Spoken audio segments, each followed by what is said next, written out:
propósito de Deus para a nossa vida. Você já parou para olhar para a sua vida assim de fora? Quais são os seus desejos, os seus sonhos? Como tem sido a sua rotina, as suas expectativas? Nós somos rodeados o tempo todo por incômodos, por decepções, por um turbilhão de expectativas e desejos. E às vezes a gente cria um alvo que sai um pouco do alvo que Jesus Cristo tem para nós. E aí a gente projeta um modelo de vida feliz e a gente tem que se perguntar: será que esse é o modelo correto? Será que a gente tem trabalhado para um modelo de vida feliz correto? Então a minha pergunta é: qual é o seu modelo de vida feliz? O que você imagina que seja uma vida plena? Sabe? No leito de morte você olhar para trás e falar assim: olha, vivi bem, deu tudo, eu trabalhei para dar tudo certo, não deu tudo certo, mas eu fiz o meu melhor. Digamos então que eu te faço essa pergunta e você me responde: Bruna, meu modelo de vida feliz é viver no centro da vontade de Deus. Show, é isso mesmo, tá correto, é o melhor que tem. E é o único que dá certo também. A questão é, qual que é a vontade de Deus? Para você, para mim, para o povo que Ele escolheu e resgatou. E é esse o assunto do livro que a gente vai conversar hoje, que é Renovadas, da Jen Wilkin. 10 maneiras de refletir os atributos de Deus. Mas a questão mesmo é qual que é a pergunta, né? Então, a pergunta é: o que eu preciso fazer para estar no centro da vontade de Deus? E aí ela vai falar: olha, essa não é a melhor pergunta, né? Porque até as pessoas que não conhecem a Deus podem fazer boas escolhas. E ela vai dizer que a pergunta correta mesmo é: quem eu devo ser? Certo? A segunda coisa que a Jen vai ensinar a gente é que essa resposta não está oculta. Não existe nada escondido em relação a quem você precisa ser, qual é a vontade de Deus para você. Essa resposta, ela está na Bíblia e ela é clara, repetida o tempo todo.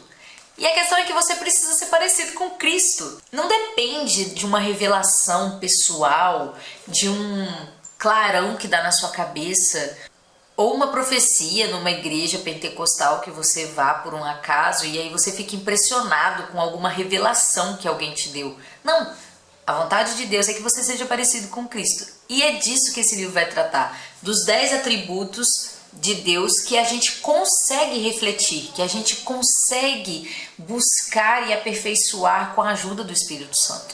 Eu vou destacar desse livro 3 coisas da estrutura do livro que eu achei muito interessante. A primeira é que ela vai falar quais são esses 10 atributos comunicáveis de Deus e vai dizer que para a gente refletir esses atributos a gente precisa conhecer Deus. Então ela vai fazer essa exposição. Existem atributos de Deus que não são comunicáveis e é até assunto de um outro livro dela. Mas esses 10 são comunicáveis, então dá para a gente poder estudar. O Espírito Santo vai comunicar esses atributos com a nossa alma. O segundo item da estrutura do livro Renovadas é que ele vai dar um capítulo para cada atributo. E ela sempre vai começar o capítulo com uma historinha, sabe? É um estilo muito comum assim que eu vejo dos livros sobre feminilidade, ou na verdade, livros escritos por mulheres. Elas gostam muito de trazer assim o cotidiano para dentro da doutrina. Mas não se engane, ela começa com uma historinha e depois ela aprofunda aquele texto, ela traz reflexões bíblicas, cita muito poucos autores, ela usa muito a Bíblia nesse livro, é muito interessante. No final de cada capítulo tem uma espécie de devocional, ela coloca textos de reflexão, deixa eu abrir aqui para vocês verem, ó. Ela vai colocar textos, versículos para meditação, depois perguntas para reflexão e depois uma oração. Ela vai sugerir uma oração também. Então, esse livro, ele tem vários usos. Você pode ler ele todo, né, e pular essas partes, ou se você quiser ler a meditação, você pode escolher ler um capítulo por dia, porque dá para ler um capítulo por dia, então você vai fazer aí 12 dias de reflexão com esse livro. E também você pode usar para estudar em pequenos grupos, porque ele tem uma estrutura muito, muito boa para isso. Então ele é um livro super relevante e útil, porque ele não serve só para uma coisa. Por exemplo, você pega um livro de teologia e você não vai conseguir dividir ele dessa forma para você estudar. Você vai ter que ter um trabalho para transformar aquilo num estudo de grupo. Outra coisa importante da estrutura desse livro é que ele não é um livro para mulherzinhas. A não ser essa capa roxa, não tem mais nada de mulherzinha aqui dentro. Não tem nada sobrando nem faltando nesse livro, sabe? Ele é um livro que vai trazer doutrina, é um livro que vai trazer um chamado ao arrependimento, é um livro que vai ser facilmente incluído no seu dia a dia, porque ela traz esse ponto de conexão. E é um livro todo relevante, não tem um capítulo aqui que fala, esse capítulo eu vou pular. Não tem condição de você pular nada nesse livro, esse livro é todo bom. E aí, partindo para a parte de conteúdo do livro, ele vai falar então daqueles 10 atributos que eu falei com vocês. Então, eu vou ler, tá? Que eu não decorei. Deus é santo, amoroso, bom, justo, misericordioso, gracioso, paciente, verdadeiro e sábio. É interessante como que amoroso, bom, misericordioso e gracioso se confundem.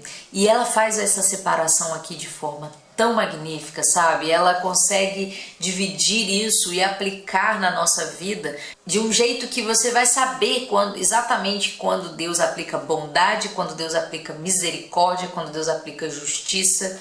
É muito interessante a forma como ela escreve esse livro. Eu escolhi fazer um texto sobre a santidade de Deus, que é o primeiro capítulo e o primeiro atributo. E eu vou pedir licença para vocês para eu ler, porque eu gostaria de passar a emoção que eu senti quando eu li esse capítulo. É de fato impressionante como eu sei que a santificação é posicional diante de Deus. Eu disse isso no sentido de que a justificação ela é plena diante de Deus. Nós já somos considerados santos e justificados. E ao mesmo tempo é um processo que dura toda a minha vida. E ainda assim, esse processo emperra vez e outra e eu não percebo até que eu leia num livro ou escute num sermão. Esse processo de diagnóstico e oração, leitura da palavra, arrependimento e aclimatação ao reino de Deus Santo é o processo mais importante, o único processo, eu diria, que deveria ocupar a mente do cristão. Buscar primeiro o reino de Deus deve ser permanente, já que o padrão de santidade é altíssimo, é excelso, e daí que as outras coisas são acrescentadas, visto que ocupados com o reino e a santidade, as coisas vão acontecendo sem que o foco seja a obtenção das coisas. Em suma, a busca da santidade é a preocupação em ver em sua personalidade e no seu coração agir o Espírito Santo, fazendo brotar o seu fruto e enxergar nas nossas afeições e motivações os atributos comunicáveis de Deus. O alvo é simples, mas é profundamente desafiador. O processo é sempre consciente e o culto deve ser racional. Da santidade, eu queria ler um trecho. Na página 32, a Diana vai dizer o seguinte: em termos simples, a vontade de Deus para a sua vida é que você seja santa, que viva uma vida separada, que pelo poder do Espírito Santo você se esforce para ter total pureza de caráter. Toda demonstração contida na totalidade da Escritura reduz-se a isso. Toda advertência, toda lei e todo encorajamento se curvam diante desse propósito que a tudo engloba. Toda a história em todo canto de todo o livro da Bíblia repete esse chamado: sede santos, pois ele é santo. Essa questão dela simplificar toda a doutrina daquele atributo vai acontecer nos outros capítulos também. Então, você sempre vai ver ela terminando os capítulos, resumindo e trazendo de forma decodificada para você o que ela quis dizer em todo o livro, certo? Outro atributo também que eu quis falar foi sobre o amor, que é o segundo atributo. Eu também fiz um texto, foi um dos textos que eu mais marquei, porque é impressionante como que ela escreve bem, gente. Vocês precisam experimentar a leitura desse livro. Sobre o amor, então, eu vou ler o textinho que eu fiz. Amar como Deus ama é muito difícil. Esse amor, que é uma disposição de se importar, de se dispor a ajudar, é muito exigente. Esse amor que ama sem ponderar se vale a pena, se a pessoa merece ou se haverá retorno, é custoso para quem não quer de fato ser parecido com Cristo. Gastar tempo, disposição e dinheiro com uma pessoa, seja ela quem for, não é atrativo nem faz parte de nossa educação. Gastar-se em ser bênção na vida do próximo é e sempre será barrado por tantas desculpas e justificativas internas, e apenas o Espírito Santo pode quebrar essa preguiça e essa autoindulgência. A verdade é que vejo o sofrimento do outro como uma banalidade ou como culpa dele, e não me obrigo a estender a mão se a pessoa não passa pelo tribunal que crio com o meu egoísmo como juiz e a preguiça como o meu advogado. Escrever assim no livro ajuda muito a captar aquele primeiro sentimento, aquela primeira sensação de quando você está lendo algo que tocou em você. Na página 46 e na página 47, tem um trecho que eu gostaria de ler para vocês também. Quando nos percebemos corretamente como destinatários indignos do ágape de Deus, dispomos-nos a amar o próximo a despeito dele mesmo, porque Deus nos amou primeiro a despeito de nós mesmas. Não esperamos para sentir amor, pelo contrário, nós mesmas agiremos com amor. Quer o sintamos, quer não. Ágape transcende os nossos sentimentos. Eventual deficiência no nosso amor ao próximo sempre aponta para uma deficiência do nosso amor a Deus. Primeiro temos de amar a Deus da maneira certa, e quando restauramos esse relacionamento vertical, damos o primeiro passo para corrigir o relacionamento horizontal. Olha bem como que ela consegue diluir de forma direta no seu dia a dia a doutrina que ela quer trazer. Esse é um aspecto desse livro muito importante. A escritora não vai deixar você escapar da leitura. Você não consegue se desvincular do livro até que ele te apresente toda a sua mecânica de pensamento, toda a sua linha de raciocínio, porque ela sempre vai trazer a qualidade de Deus com que ela quer trabalhar, vai apontar como você não consegue fazer aquilo de forma correta, e aí ela apresenta sempre Cristo no final como uma grande esperança para que você viva o processo de santidade. E essa dinâmica da Jen é que vai fazer com que a gente vai se aprofundando na leitura e nos chamando ao arrependimento.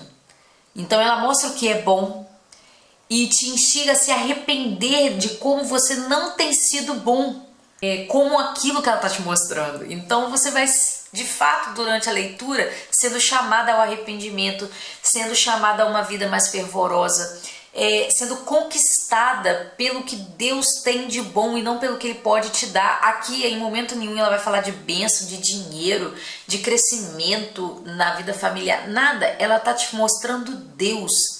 E aí você vai sendo atraído pelo próprio Deus. E aí que o título vai fazer muito sentido. Porque quando eu vi o título eu falei, que é isso? Por que renovadas? O que tem a ver? E essa é a sensação que eu tive quando eu saí da leitura do livro, né? Que eu tive a minha visão de Deus renovada e me senti renovada. Então quando a Jen, ela te mostra Cristo, quando ela te retorna para a visão de Cristo, ela renova a sua visão do alvo, do que é ter uma vida feliz, do que é viver no centro da vontade de Deus. Então o título vai fazer todo sentido. Com um quê de devocional e uma pitada de doçura, Jen Wilkin consegue trazer à tona os moldes da santidade correta para nós, mulheres e homens. E é por isso que o livro Renovadas da Editora Fiel vai receber 10 manchetes. E eu fico por aqui, até mês que vem. Um abraço.